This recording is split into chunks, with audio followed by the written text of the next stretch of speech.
Hey guys, like Sales here with another Versus video. Now today I'll be talking about two colognes which everybody seems to discuss recently. They're always getting compared together, and that is Dior Homme and Valentino Uomo. So let's do a bit of background. These both came out. The Valentino came out in 2014, so it's brand new. And Dior Homme originally came out in 2005, but this is the reformatted version, not the vintage. So yeah, let's compare them. So let's get started. Bottle design. Now, this one's a real tough one. I really wanted to give them both a point for this, but I have to say, normally, like I say, now my Yves Saint Laurent, my L'Homme Parfum Intense, and my Diesel one, they both get a point because Diesel was casual and Yves Saint Laurent L'Homme was formal. So they both get a point because they're both good in the field. So both of these scents are formal. Both of these are sort of wear a suit and go somewhere scents. So I have to give it to Valentino. Some people might find it tacky. I just think it's an awesome bottle. It's very 80s, looks like something Scarface. I really like it. The Dior Homme bottle is really good as well. It's a tough choice, but I have to give it to the Valentino. Just look at that. Absolutely gorgeous. So yeah, 1 point for Valentino for bottle design. Let's move on. Sprayer. Now, they're both not too bad, but I find the sprayer has to go to Dior Homme. The Valentino's good, but I find sometimes I need to spray maybe twice to get as much juice out of this as I would with one spray of this. Another thing is, some people think that's good because you can apply 2 sprays and that means you just need to spray once for half a spray, whereas with this one you can spray it gently and it's very easy. It's a very good sprayer. You can spray like 1/3 or half. You can spray 1/3 of it, you can spray a half, you can spray full spray. Really good sprayer. So sprayer has to go to Dior Homme. It gets a point for the sprayer. Now let's talk about overall smell. That's a tough one. Now bear in mind both of these are created by Olivier Polge. So yeah, son of Jacques Polge, who's a master. So let's get started. Now as you know, I spray both the fragrances on my arms before I do it. So on this arm here I have Valentino Uomo, and on this arm here I have Dior Homme. So let's get started. The Dior Homme has that irisy, you know, fresh, that tiny bit of citrus. Now I mentioned before, the citrus of Dior Homme Sport toned down to about a 10 and stuck in there. It has that irisy citrus in there. Very light, very fresh, very classy.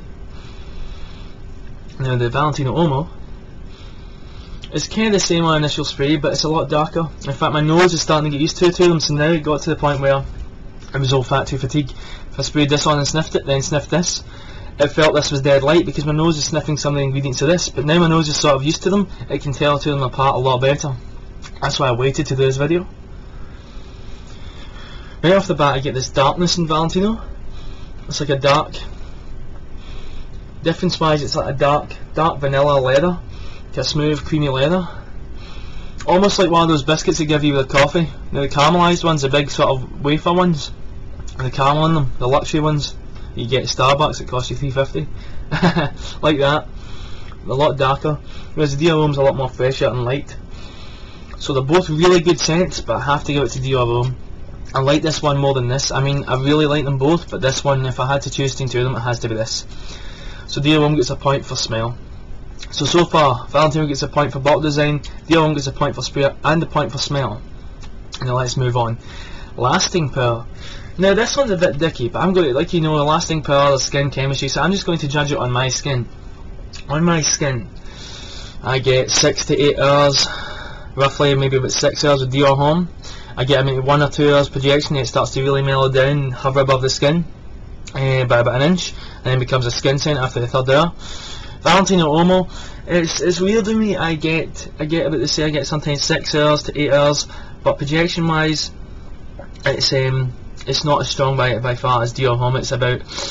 It's maybe goes to about 6 inches within the first half hour, then goes down to an inch by about the first hour, and then by the 2nd hour it's a skin scent. I know a lot of people are talking about lasting forever on them, not on my skin. Dior Homme gets a winner for lasting power. So yeah, bottle design, Valentino. Sprayer, smell and lasting power goes to Dior Homme. I know it sounds like I'm being biased. Valentino Uomo is a great scent. I'm not saying this is a bad scent. I said to you in my video, this is a great scent from Valentino. I just wish my skin lasted a little longer, is all.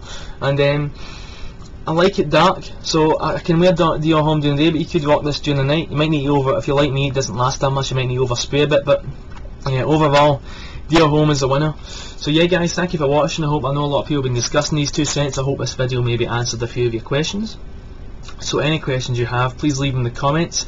Send me a personal message, I'll be happy to answer any questions. Click on my channel, click on playlists, and if you click on Fragrance Versus, there's a whole list of the videos from the very first to the very last. So yeah guys, thank you for watching, hope you enjoyed this video, and keep on smelling fly. You win.